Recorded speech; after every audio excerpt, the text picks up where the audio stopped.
තම හමුදා සේනාංකයේ සේවයේ නිරත වෙලා සිටි සෙබළෙකුට රූබල් 100ක් සිය නිවසින් යවා තිබුණි. මේ බව දැනගත් සාජන්වරයෙක් එම මුදල ඔහුගෙන් ණයට ඉල්ලා ගත්තේ ආපසු දෙන පොරොන්දුව පිටයි. ණය ආපසු ගෙවීමේ කාලය එළඹුණත් ඔහු එය පැහැර හැරියා පමණක් නොව. ණය ඉල්ලූ නිසා කෝපගත් සාජන්වරයා සෙබලාට වේවැල් පහර 100ක් දෙන්නට ප්‍රමාද නොවූයේය. මම ඔහේගේ සල්ලියක් කිසිවදාක දැක්කේ නැහැ. මේවා ඔක්කොම ඔහේගේ මැරීම්. හෙතම එසේ කියන්නටද විය. සෙබලා මෙයින් නොසන්සුන් වී මහ වනයේට පැන ගොස් ගසක් යට වැතිරී සිටි කලෙහි ඔලු 6ක් ඇති මකරෙක් තමා ඉදිරියෙන් යනු දුටුවේය. මකරා ගමන නවත්වා ඔහු අසලට විත් ඔහුගේ ජීවිතය ගැන ප්‍රශ්න නගන්නට පටන් ගත්තේය. මොකද ඔහේ මේ විදිහට වනාන්තරයට ආවේ? ඔහෙට පුළුවන් ඇවිල්ලා මට අවුරුදු 3ක් සේවය කරන්න. හරිම සන්තෝසයි. සෙබලා පැවසුවේ. එසේනම් මගේ පිට උඩ ඉඳ ගන්න. එතකොට ඔහෙට මගෙත් එක්ක යන්න පුළුවන්. මකරා කීවය. සෙබලා තම සියලු බඩු භාණ්ඩ මකරාගේ පිටෙහි පටවන්නට පටන් ගත්තේය. නැනවත් සෙබල උතුමාණෙනි, ඔගු මේ ඔක්කොම කුණු කන්දල් ගෙනියන්න හදන්නේ ඇයි? මකර උන්නේහි. ඔයා එහෙම ඇහුවේ මක් නිසාද? මම ඉතින් කිසිම දෙයක් අහක දාන්නේ නැටිව බොත්තම් පවා අරන් ආවා. දැන් ඔයාට ඕන මගේ අඩුවෙඩිය දාලා යන්න. මකරා සෙබලා තම පිටෙහි තබාගෙන සිය මාලිගය කරා හඹා ගොස් ඔහුට මෙලෙස වැඩ නියම කළේය. මේ උදුන ළඟ හිදගෙන ගිනි දල්වා මට කෂා උයන්න. හැබැයි අවුරුදු 3ක් මේ රාජකාරිය ඉටු කරන්න ඕනි. මකරා නිරතුරුව ලෝකයේ වටේ සංචාරයේ යෙදුනේය. සෙබලාගේ රාජකාරිය අමාරු එකක් නොවීය. රසවත් අතුරුපස වර්ග අනුභව කරමින් වොඩ්කා බොමින් උදුනට ගින්දර දැමීම පමණයි ඔහුගේ සේවා කාර්ය වූයේ. මේ වොඩ්කා වර්ගය දැනට රුසියාවේ භාවිතා කරන ඒවා මෙන් නොව පිවිතුරු ජලය මෙන් සැර නැති ශක්තිජනක පානයක් විය. වසර 3කට පසු මකරා යලි තම නිවසට සම්ප්‍රාප්ත විය. දක්ෂ සෙබලවුන්නේහි දැන් කෂා ලෑස්තිද? මකරා විමසුවේය. මේ අවුරුදු 3ම මම කොහේවත්ම යන්නේ නැතිව ගිනි දල්වමින් ඒ රාජකාරිය ඉෂ්ට කළා.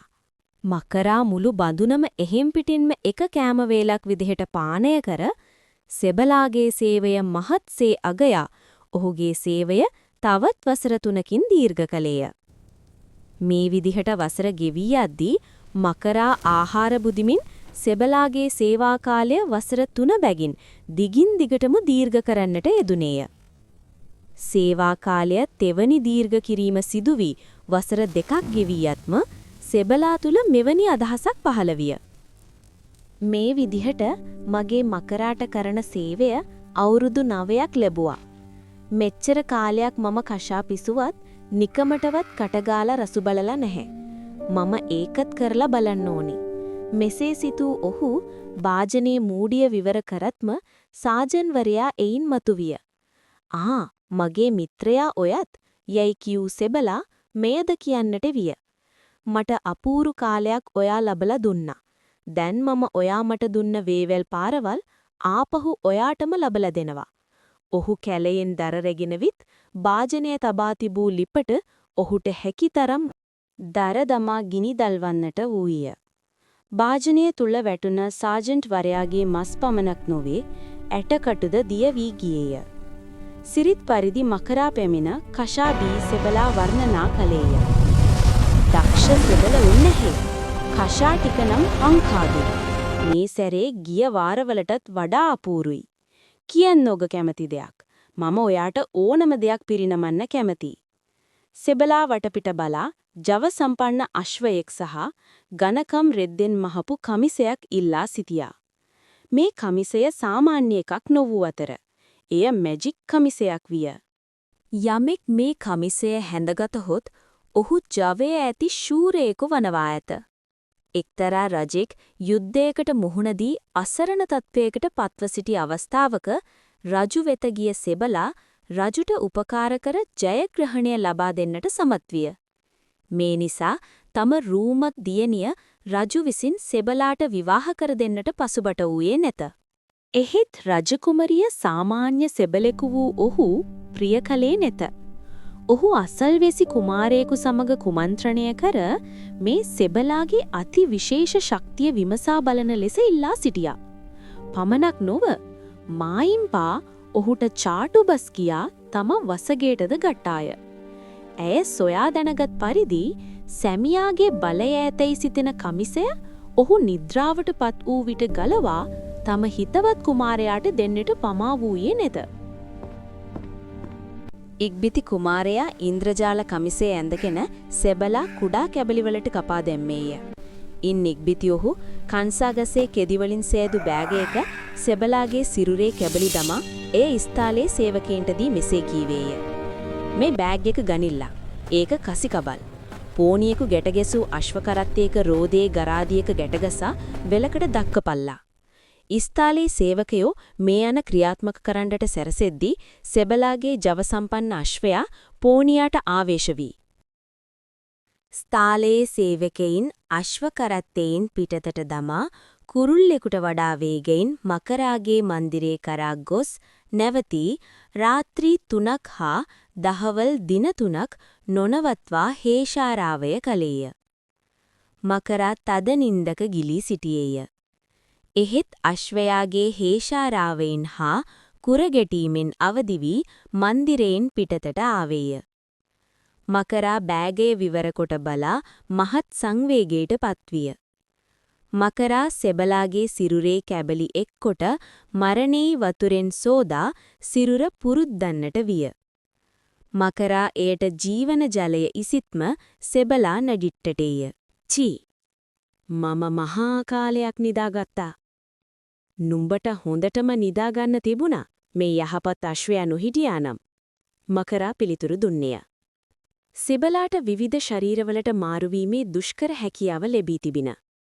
ඔහු පරවියෙකුගේ වෙස්ගෙන තමාගේ පෙර ආදරබර බිරිඳ විසූ රජමාලිගය කරා පියඹා ගියේය. එසේ පියඹා ගිය පරවියා එබි ගිනිහල්ගේ ජනේලයක වැසුවේය. තරුණ ආරක්කෙමි කතක් ඌදුටුවාය. ෂී! හරි ලස්සන පරවියෙක්. ආරක්කෙමි කත කීවාය. ඇය ජනේලය මැනවින් ඇර පරවියාට කුස්සිය තුලට ඇතුල්වීමට සැලැස්සුවාය. පරවියා බිම ඇවිදිමින් සිටියදී තරුණයෙකු බවට පත්විය. දයාබර යෞවනිය, ඔබ මට සේවය කරන්න කැමතිද? ඔහු ඇසුවේය. එහෙනම් මම ඔබ විවාහ කරගන්නට මනාපයි. ඉතින් මම මොනවද කරන්න ඕනි? ඇය ඇසුවාය. කුමාරයාගේ ගණකම් කමිසය ඔබට ගෙනෙන්න හැකිද? එයා ඒක ගලවන්නෙම නැහැ. මුහුදේ නාන්න ගියාම විතරයි ගලවන්නේ.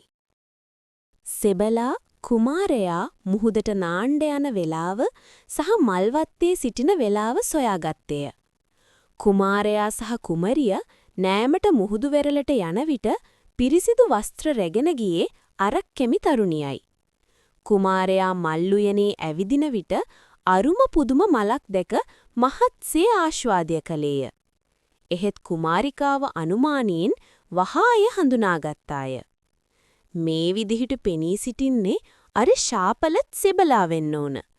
ඇය වහාය කඩාගෙන පෙති පොඩි කර ගුලියක් බවට පත් කළාය.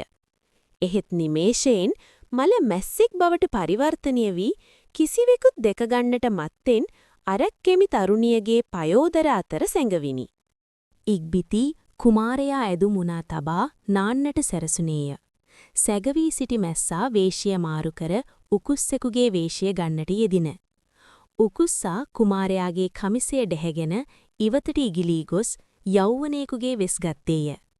ඉන්පසු හෙතම සෙබලා බවට පත්වී කඩුවගෙන ද්‍රෝහී වූ බිරිඳ ඇගේ දයාබර කුමාරයා අවසන් ගමන් යැවීය.